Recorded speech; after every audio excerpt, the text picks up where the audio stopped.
Hello? Guys? Mike? Emily? Hello, Samantha. So if you're ever stranded in the woods late at night, on a dark, dark night, the one person you want to have with you is Nick Holmberg. And luckily for me, that's who I'm with now.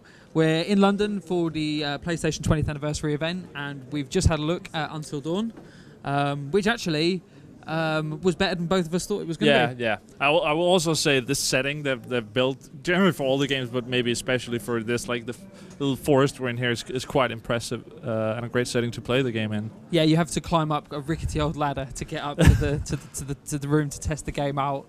It's all very, very atmospheric. So yeah, what do you think of the game? I think, as you said, the atmosphere is there. That's really cool, and I like the idea of doing a sort of teen horror with your characters, and one of the things they mentioned is that like your characters can die, and if they die, they're dead. So everything matters. That's really cool. The one thing for me that we talked about our playthroughs is I think it's okay that you have it's two choices.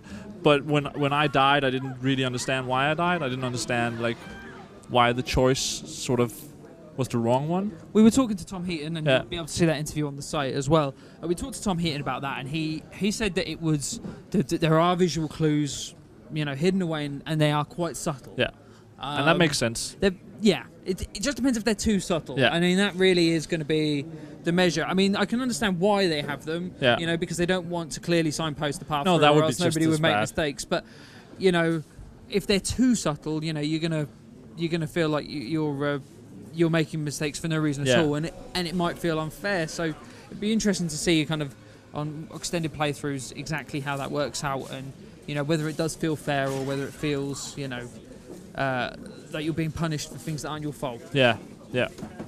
What do you feel about it? What do you think is the strong parts? Well, I thought it was very cinematic.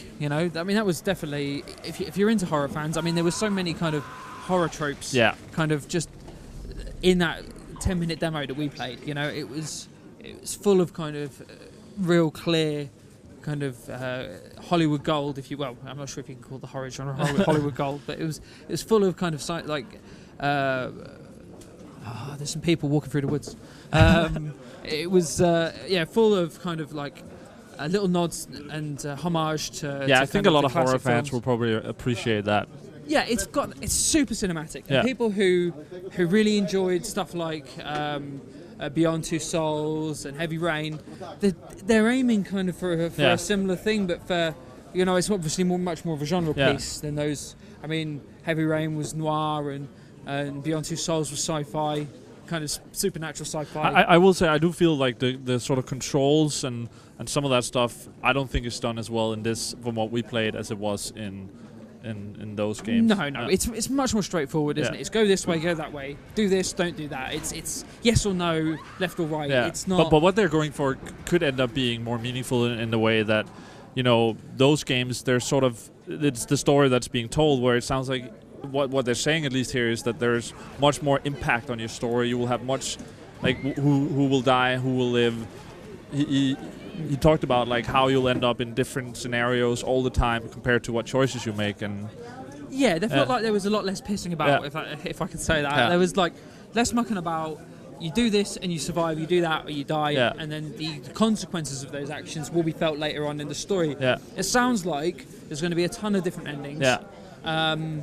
And I know that people who like those cinematic games like playing them through and seeing the different endings. So from that respect, it could end up being a real hit for people who, as I say, like exploring the same content and looking and trying to work out different endings and stuff.